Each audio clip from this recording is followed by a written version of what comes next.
Good afternoon, and thank you for joining us. As we have in the last few weeks, we are again reporting that the County of San Diego remains in the red tier on the state's blueprint for a safer economy. Our success in maintaining that delicate hold is due to the high testing rate for which we've averaged a very good number that the state has been pleased with, and the low health equity testing positivity percentage, which we're going to hear more about in just a few minutes. But again, staying in the red is not our goal. Our goal is to improve our local situation to the point where we can go to less restrictive tiers and allow more businesses and activities to resume. We know that's going to be hard, but we can do it. It's up to each and every one of us to make that happen. And we can do that by practicing all the safety measures we've been talking about every time we come together. Wearing facial coverings, social distancing, avoiding large crowds, and hand washing regularly. Our fight against this pandemic has gone on for a long time, but we've got to keep it up, and we still have a long way to go. This week, across the nation, we've seen a resurgence of coronavirus in many states, to the point that some were running out of hospital beds. We don't want that to happen here in San Diego. So let's keep up our good work and get through this difficult fall and winter season. In addition to receiving this information and an update at our Board of Supervisors meeting yesterday, the board also took further action to help local businesses struggling with the loss of revenue due to the pandemic. At the meeting, the Board of Supervisors voted to extend the deferral deadline of annual health permit fees, plan check fees, and late fees for restaurants and food facilities. The action also includes an extension of permit and inspection fee waivers and deferrals, lease payment deferrals, ordinance amendments, new programs, extended services, and continued business assistance programs as previously directed by the board. The deferral and waiver period for these fees had expired or will expire very soon, but they have now been extended through March 31st of 2021. These actions will help many businesses get through this difficult period. In addition, yesterday the Board of Supervisors approved more economic stimulus grants to help small businesses recovering from the pandemic. To date, the board has approved about $28 million for all small businesses and our small business stimulus grants to businesses throughout San Diego County. This has resulted in over 3,100 grants being awarded throughout the county. In South County, in my district, I've provided grants to 603 businesses totaling $5.5 million. We will continue to do what we can to help our businesses. With that, we'll move on to our updates with Supervisor Nathan Fletcher and Dr. Wilma Wooten. Today, we also are joined by a very special guest, Chula Vista Council Member Steve Padilla, who is a survivor of COVID-19, and he'll give us his unique perspective having fought this virus. With that, Supervisor Fletcher.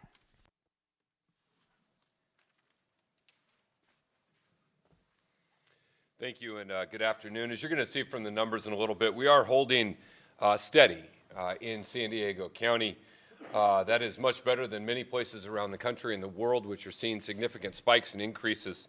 And we thank the overwhelming majority of San Diegans who are doing everything right. They're making a tremendous daily effort to follow the public health guidance, utilize the mask, avoiding indoor settings, physical distancing with non-household members, washing their hands. We thank the small businesses that are adapting their operations to be safe, the families that are avoiding gatherings, the schools that are fighting to try and get kids back in a learning environment in a safe way. But the reality is not only can we not let our guard down, we have to all redouble our efforts because we are holding steady right at the precipice of the tier of potentially going into a more restrictive category. We also know that we are heading into the holiday season. We're having more schools come back online. And all of these are things that if we are not exceedingly cautious and careful, have the potential to increase the case count. And we have zero margin for error with where we are. We would like to see our numbers descend. We have seen other large urban counties descend into less restrictive tiers, so we know that it is possible and it is doable. We just have to continue to find that vigilance. And, you know, we're all aware, we go back to March when we started this, the journey that we've been through, the difficult challenges that we've faced as a community, but also facing the reality that it's not over. We have to continue to be mindful. Coronavirus is just as contagious today as it was in March, and so we have to continue to fight every single day, both to save lives, to protect our healthcare workers and healthcare system, and also to protect our economic recovery. And that takes each and every one of us reminding each other daily of what is at stake and what we all have to do. We also, I think, in some ways should recognize as a region we are doing well in holding steady. We obviously want those numbers to go down, but as we head into the fall and winter season, colder weather, temperatures, the spread, it is important to keep in mind that this has the potential to take off, and we want to make sure we continue to fight against that. I was reading about Grundy County in Chattanooga, Tennessee, a very rural area that had seen very low impacts from COVID, but in this small rural county, their case count is now over 60 cases per 100,000 residents. They've seen exponential growth that is threatening what they're doing. Washoe County in Nevada today called an emergency meeting of their health district because their active cases are over 2,000 for the first time. They've seen a 50% increase in cases just in the past 2 weeks. The state of Illinois has seen their positivity rate continue to rise and climb. They've now seen more than 6,000 new COVID cases and 51 deaths just on Wednesday. The 7th time in 8 days, their case rate has been more than 4,000 cases, and this is impacting the entire world. In Germany today, they announced a month-long shutdown of bars, restaurants, leisure activities, and other things as they've seen spikes. Here in California, we're not seeing those same level of spikes because of the tiered system, because of what's been put in place, because of guidance around gatherings and face coverings. We are holding steady while most of the rest of the country has seen significant increases. But those systems are put in place to try and ensure that things don't get out of control. By the time you have exponential growth and spread, it is too late to stop it. And so we have to continue to fight, continue to work to get into a lower tier, and continue to support each other through this process. I just want to announce before we jump into our numbers, a milestone that we hit. If you remember back in March, there was a lot of effort, or a lot of focus, I should say, around efforts around homelessness with the convention center, efforts we did in shelter, but in particular our hygiene kits. These are for unsheltered individuals, hand sanitizer, wet wipes, water, masks, information on COVID, information on flu shots and other types of things. And I'm pleased to report that we just surpassed a milestone. More than 15,000 hygiene kits have been assembled and distributed. And so I want to thank our Health and Human Services Central and South Regions homeless team, our county public health nurses, and the 63 homeless service providers, nonprofits, charity, and faith-based organizations that have all been a part of distributing those kits to those most in need. Before we hear from Councilmember Padilla, let's run through our weekly numbers. What you'll see right there at the top, our 7-day average of testing is 11,268. Our testing has been what has kept us in the red tier. The ability to increase that testing, to gain that adjustment factor, to be well above the statewide average is what's allowed us to keep our current business posture around openings. And so we're grateful for all of the folks that are part of our testing team, our county public health lab, our folks there, all of our healthcare system partners, the clinics, and everyone who have done a good job. Our 14-day average percentage of new cases, there you see 2.7, 1.4 million tests. In the middle there, you see case investigations and contact tracing again continue to perform well. Quick turnaround time and making that initial contact within 24 hours. Next slide we'll go to is our testing turnaround time. And again, as we have significantly increased the number of testing we're doing, we've been able to maintain the integrity of the turnaround times. And this is vitally important. Case investigations and contact tracing do not work effectively if you don't have fast turnaround of these tests. And so you really see an incredible speed at turning those around across all of those reporting entities that are a part of our testing community. Next on our charts for cases today, we're going to report 330 new positive cases out of today's more than 11,000 tests total. Again, that's a 3% percentage of positive for today. You see our rolling 14-day average of testing percentage of positive there holding relatively stable, just under 3% presently.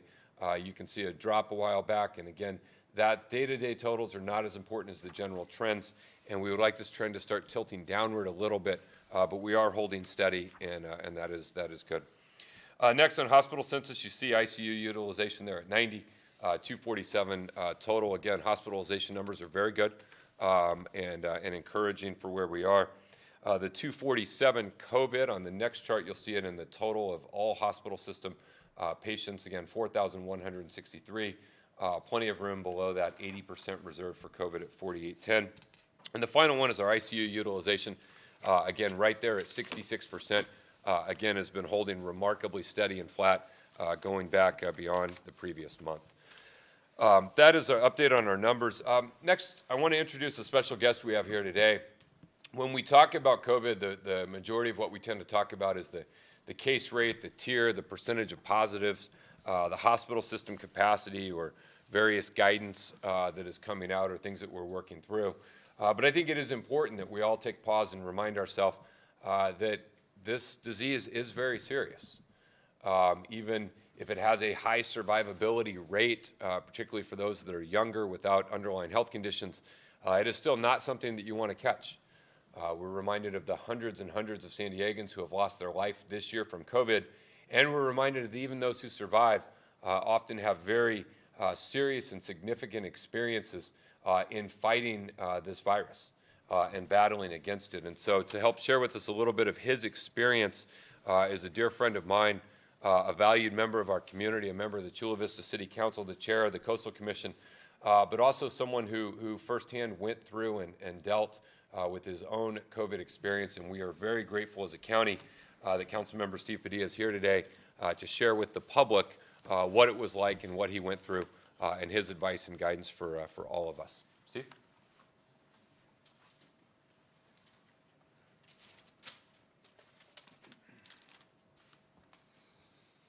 Good afternoon. Afternoon, and Mr. This is this better? The other mic's working. Sorry. This is good? Okay.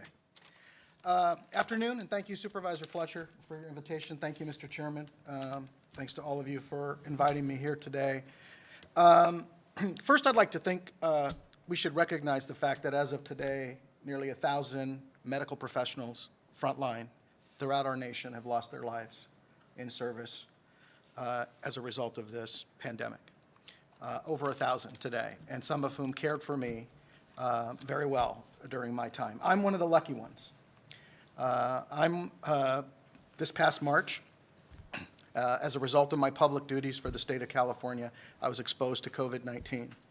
And within a matter of about a week from the onset of my symptoms, I was in an intensive care unit, intubated on a mechanical ventilator, in an induced coma. The virus nearly took my life. I was the first official in the state to have the dubious distinction of coming down with COVID-19. I can tell you that that experience is deeply emotional and personal, and it's very real. During that time of my hospitalization, nearly every natural function, every life-sustaining function was done for me artificially. I had single organ failure. One of my lungs collapsed. I nearly had multiple organ failure, which would have likely resulted in my death. I was lucky to have some of the finest health care coverage and access to care in the country. I was blessed to have access to some of the finest care medical professionals at UCSD Health that saved my life. But there was no magic bullet. There was no therapeutic. There was no cure. There's no vaccine. I didn't have access to experimental drugs. I had good supportive care because in my case, my body was spending every ounce of energy it had to simply breathe and to stay alive. And it had no energy left to fight the virus that was attacking my body. And what those professionals did, based on the gift of science and medicine, was to do some of those basic functions of breathing and metabolizing for me so that my body could take every ounce of energy I had and fight the virus. And by the grace of God and the help of science and medicine, here I am, because I was able to do just that. I lost nearly 30 pounds in 12 days. My medical team, my post-critical care medical team tells me that during the time that I was intubated on a ventilator in ICU, I was burning nearly 7,000 calories a day. Quite a workout, but not the one I would recommend. I think if I could share something that really struck me and I think is most important, is to just emphasize to everyone in our region that this is real. It's not a hoax.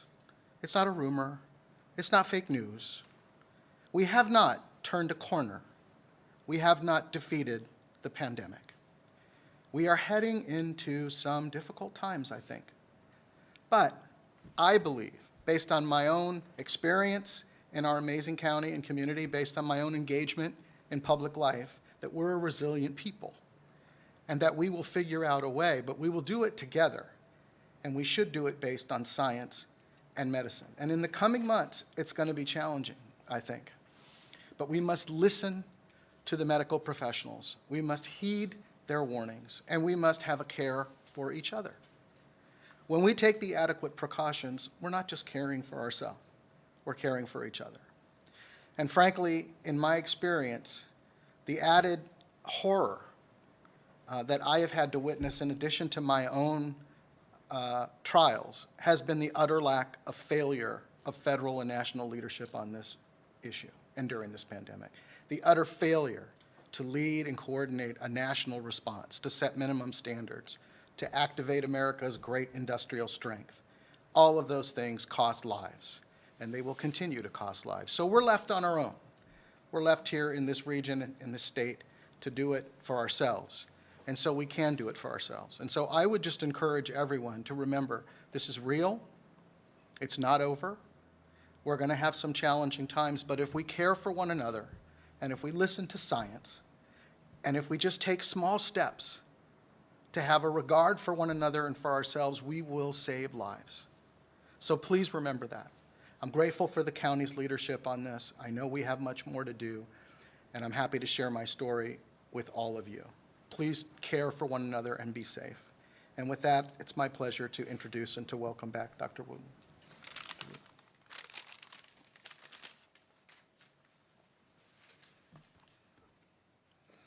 Welcome everyone to today's briefing, and thank you, Councilmember Padilla. Your comments give a voice to those infected with COVID-19 and bear witness to the fact that this disease is real, serious, and is not going away.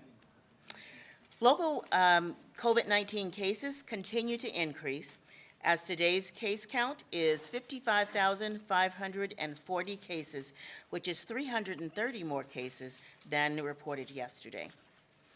The age range of cases is from 0 to 102 years of age. 62% of the cases were in the Latinx population. The 20 to 49-year-old age group remains at 58% or 31,994 cases. 28,484 cases, or 51%, are female, and 26,912, or 49%, are male, with no gender identification for 144 individuals. 3,883 cases, or 7% of all cases, have been hospitalized, and of that number, 905 have been admitted to the ICU, and this represents approximately 2% of all cases and 23% of those that have been hospitalized. The total number of cases includes 881 deaths, or 1.6% of the total number of cases, with 4 new deaths reported since yesterday. Now, of the 881 deaths, 840, or 95%, have had underlying medical conditions, and the remaining 41, or 5%, did not. The top 3 categories for the underlying medical conditions of those who have died remain the same, which includes hypertension, diabetes, and heart disease. Now, our triggers dashboard is shown here. Community outbreaks include this is the only metric that has exceeded the threshold that we have identified. And Today, we are reporting 31 total community outbreaks for the past 7 days, from October 21st through October 27th, representing a total of 133 cases. In the next slide. Thank you. There are 13 additional outbreaks reported, but we are late getting back the additional details for these 13 cases, so that information will be included in the slides that are pushed out at the end of the day. Moving to the blueprint for a safer economy, which is the tier framework with metrics and thresholds for each county to open more sectors. You'll see here, widespread is the purple, substantial is red, moderate is orange, and minimal is yellow. San Diego is and remains in Tier 2 or the red tier. Now, the county's COVID-19 in the next slide, adjusted case rate for the week of October 11th through October 17th dropped from 7.8 to 7.4 per every 100,000 residents. The adjusted case rate dropped from 7 to 6.5, which has us in the red tier, and the positivity rate increased from 3.3% to 3.5%, but we're still in the orange tier for this metric. And the health equity positivity rate dropped from 5.5% to 5.1%, also in the red tier. The San Diego County Health Equity Investment Plan has been approved by the state, and it is now posted on their website. I just want to be clear before going to our next topic.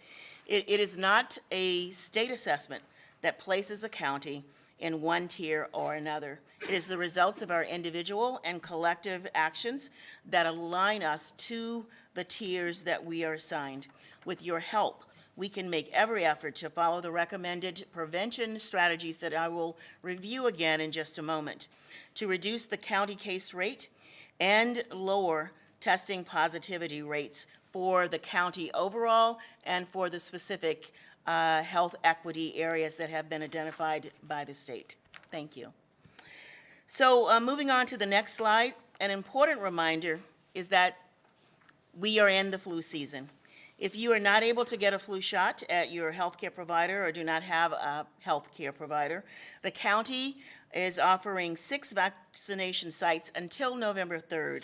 3 of them have already occurred, and the remaining 3 are listed here.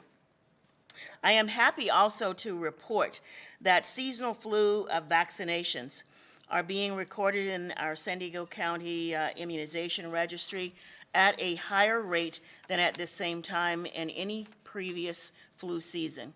With almost 740,000 San Diegans immunized through the CDC Disease Week number 43, which is from Sunday, October 18th, and ending Saturday, October 24th. Now, as I remind the public every week, the following simple preventive strategies are evidence-based and have been proven to be successful to show us how we can slow the spread of COVID-19 until a vaccine is available. These strategies include washing your hands and promoting sanitation practices, staying 6 feet apart from others, wearing a facial covering, avoiding crowds, large gatherings, and groups, and staying home if you are sick. That is a particularly important strategy. If you are sick, do not go to work, do not go to school. These strategies matter because they decrease testing positivity and case rates to prevent the spread of COVID-19, and the same strategies also help to decrease the spread of influenza. Before closing, I want to touch on what I know is an exciting time for the youth and for the old alike. It's Halloween this weekend. Both the state and the county have developed guidance for Halloween celebrations. Please note that many traditional Halloween celebrations, such as parties and in-person door-to-door trick-or-treating, pose a significantly high risk of spreading COVID-19 and are strongly discouraged. These activities involve face-to-face interactions with people from different households, and if an infection is detected among participants, it will be very difficult to find and notify those individuals that have been exposed. Some recommended safe alternatives, as shown on the flyer that has been developed and is found on the county's COVID-19 website, include drive-through events and car parades, and dressing up homes and yards with Halloween-themed decorations. Please be safe and stay healthy this holiday weekend. A boo and a cackle can be great fun, but COVID-19 is definitely not. Now I would like to welcome back to the podium Chairman Cox. Thank you.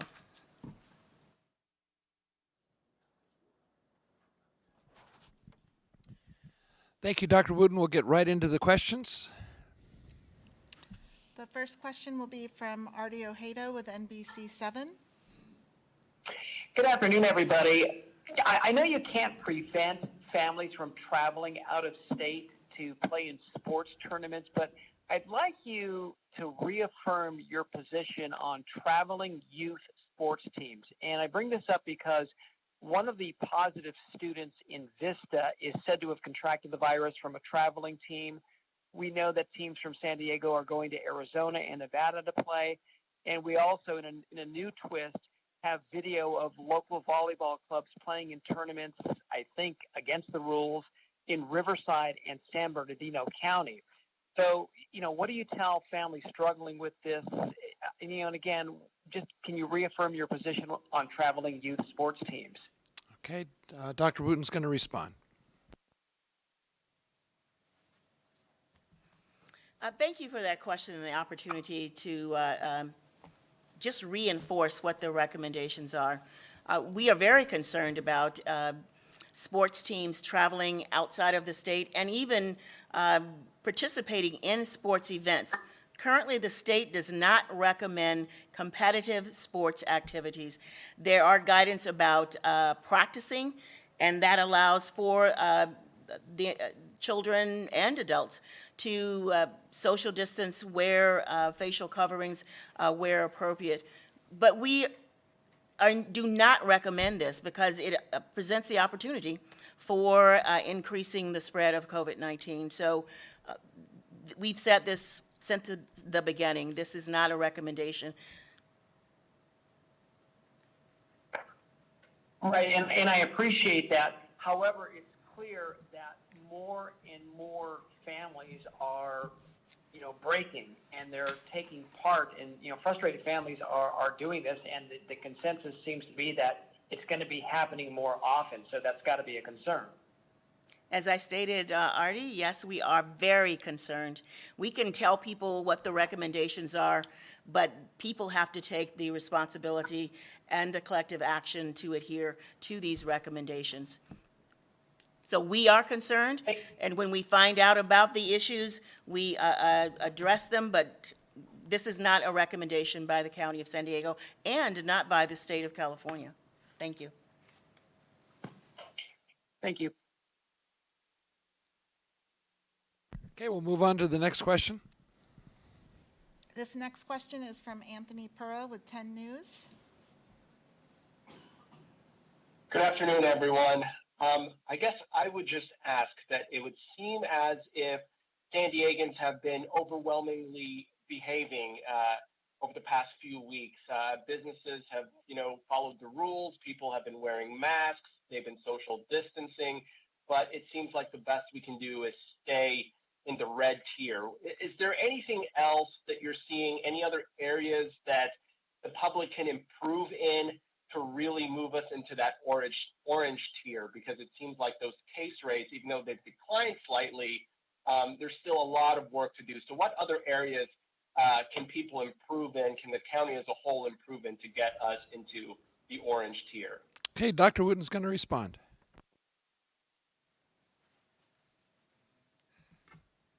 Well, I know we sound like a broken record, but the strategies, really, those they're simple, but they are tried and true, and we are seeing the evidence and the impact that these best practices have, even as we enter the flu season. with the number of influenza-like illnesses showing up in the emergency room. While a large number of the community is definitely adhering, there are some individuals and some groups, some businesses that are not. So we ask that all businesses hold their clients and their patrons accountable.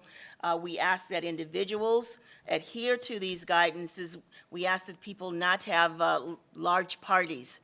That's one factor that has been pervasive throughout this pandemic. Having parties, particularly renting Airbnbs or in your backyard, all of those matters, those factors, those actions, those behaviors, all of them matter. And if people will just, and I know there's fatigue, I certainly understand that. But as we've also stated, this is a marathon, it is not a sprint. And by practicing these behaviors for a few weeks and then stopping it, it sends us into the yo-yo situation as well. So this is will have to become a way of life until vaccines are available. So thank you. Just to follow up on that, is there a particular area, you mentioned the house parties, is that seem to be kind of the larger concern right now that we're seeing that's contributing to our case rates from decreasing down to orange? Is there any particular area? There is no particular area. It is one of many concerns. I think I didn't just say house parties, but when there are certain businesses that might not be enforcing the social distancing and face covering guidance. So it is across the board, and we're just asking everyone to do their part to ensure that these practices are adhered to in their businesses and in their personal lives. Thank you. Thank you. We'll proceed on to the next question. Okay, this one is from Paul Sisson with the San Diego Union Tribune. Thank you. I'm interested in the caseload that's going on out in our grade schools, K through 12. You know, these schools, some of them will have a dashboard where they'll post new cases, others won't. It might be a little different for public schools versus private versus charter. What is the county going to do, and when is the county going to start giving us some sort of regular update on new cases in K-12 schools? Some kind of aggregated total would be nice, maybe in the daily reports or weekly reports, to get a sense of what's new out there in the schools. Okay, Dr. Wooten's going to respond. Thank you for the opportunity, Paul, to remind people that we do that weekly now with the COVID Watch. In the latter part of the publication, we have a list of the exposures of cases that have been exposed potentially in schools. So that information is already being reported.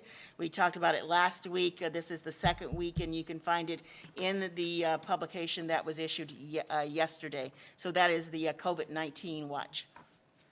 Okay, thank you. So you don't plan to do a daily update like you do with all the other numbers? Well, actually, in many outbreaks and situations previously, we've done weekly reports. There is no one practice there, so our commitment is to update these numbers. And as you can see, the numbers are a very small subset of the total numbers. We look at the last 2-week period, and then from the middle of June, I believe. So we are committed to, because we issue this publication, so we include it in that publication on a weekly basis. And then I wonder, in terms of the students and teachers and others who have been put into quarantines as a result of an exposure to somebody in a school who tested positive, have you seen any of those folks who have been quarantined so far actually test positive themselves? I guess they might call that something like secondary transmission. So those would be close contacts of the case. Right now, we are aware of a few cases, particularly with, and it's been in the news, so it's no surprise, Vista Mission High School. We've had a site visit there, and so we are working closely with the school district as well as the San Diego County Office of Ed. Dr. McDonald can share additional information. Yes, thanks for that question. We are not aware of a secondary transmission in a K through 12 environment to date. We're obviously watching for that very carefully. Individuals need to be quarantined for up to 14 days because the incubation period can be that long. But we really are seeing most of the transmission occurring in the community and in households. And so these cases of children who are being detected in the K through 12 environment, they themselves to date appear to be exposed in those environments and not in the classroom environment. But we'll have to see as these individuals finish their quarantine whether we have any evidence of any secondary transmission. Did that answer the question? Some of these schools have been open since August, and so there must have been a certain group that have been quarantined for other exposures that maybe haven't kind of risen to the level of news. And so I wonder in that group, so you haven't seen any secondary transmission there either? Not that we've seen evidence of in terms of school kids.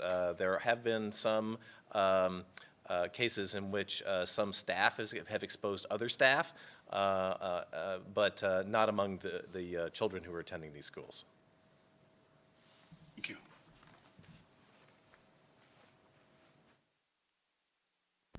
We have one final call-in question. Let's go ahead and hear it. This one will be from Will Huntsberry with the Voice of San Diego.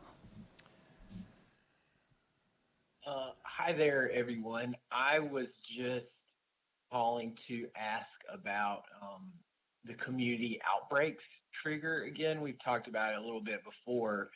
And I think last time I asked, Dr. Wooten said it was being reevaluated. You know, I think the trigger flips now when it's 7 outbreaks over a 7-day period. But, you know, we didn't know as much when we created that threshold months ago. We didn't have as many contact tracers. So I'm wondering if you have any update on what, you know, the state and researchers have come back to you and said in terms of, you know, should you set that threshold somewhere else? Okay, Dr. Wooten's going to respond. Well, thank you for that question. We are not changing the outbreak. We have not gotten any information from the state or others that we've reached out to.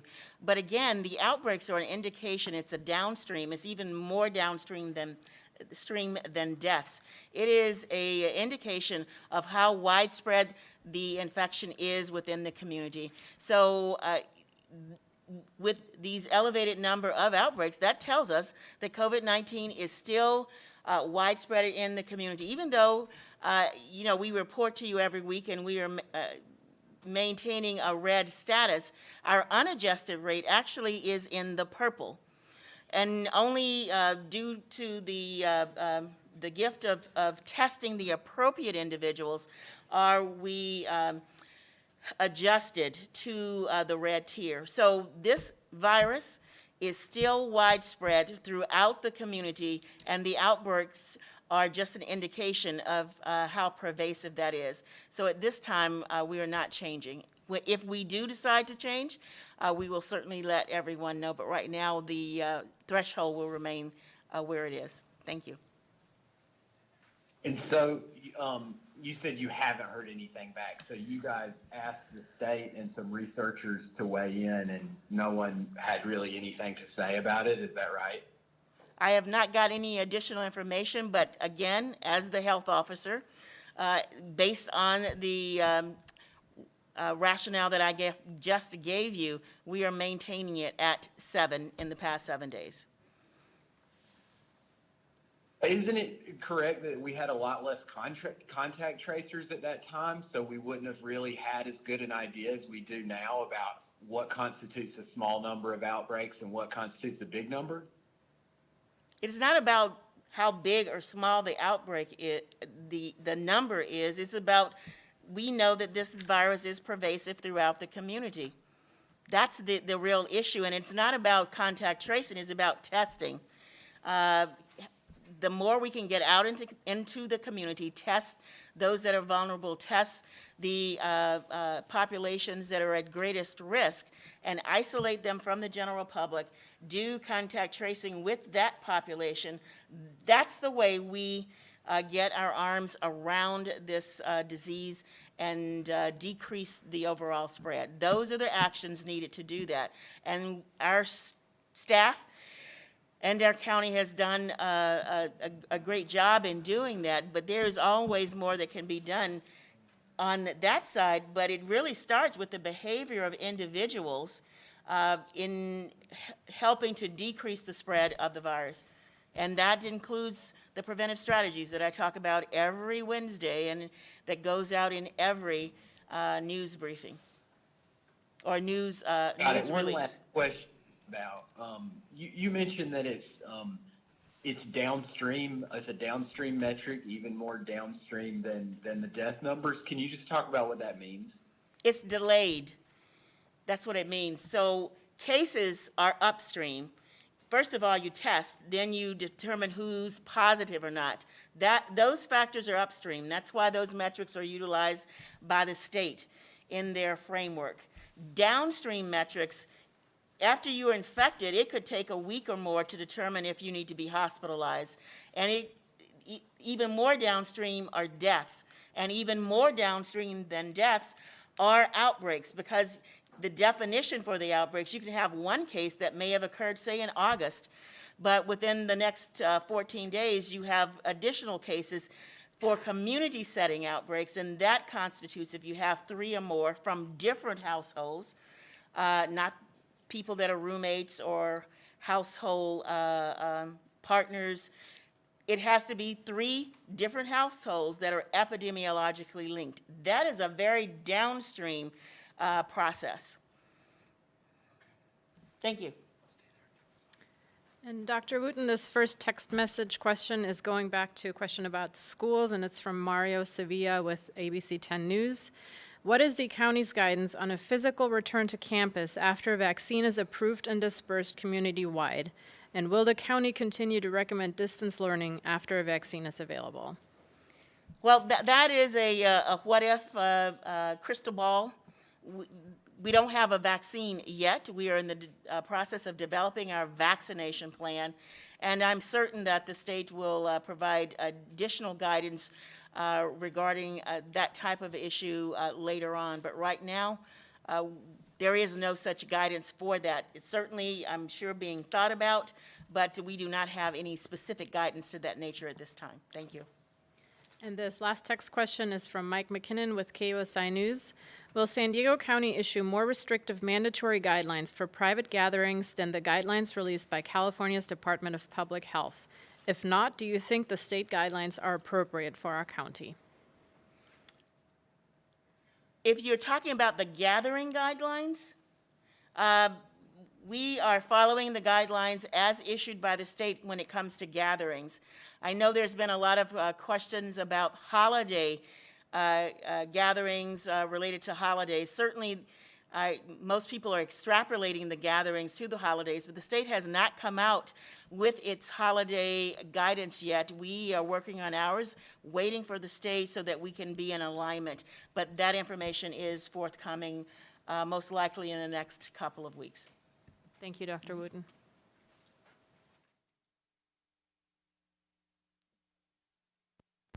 That completes our questions for today. We want to thank you for your participation. This weekend is Halloween, and obviously normally it's a time of the year to dress up in costume, visit friends, and have parties and have some fun with your children. But I urge everyone to enjoy Halloween responsibly this year. Avoid large gatherings and large group parties. Mask up, but don't let your guard down. We want to thank Councilman Steve Padilla for being with us today to give us his firsthand experience in dealing with COVID-19. I would remind everybody that next Tuesday is an election, so make sure that you do vote. And with that, we will tell you that we will return next Wednesday at 2:30 in the afternoon for our next briefing. Thank you and have a very enjoyable Halloween. Thanks.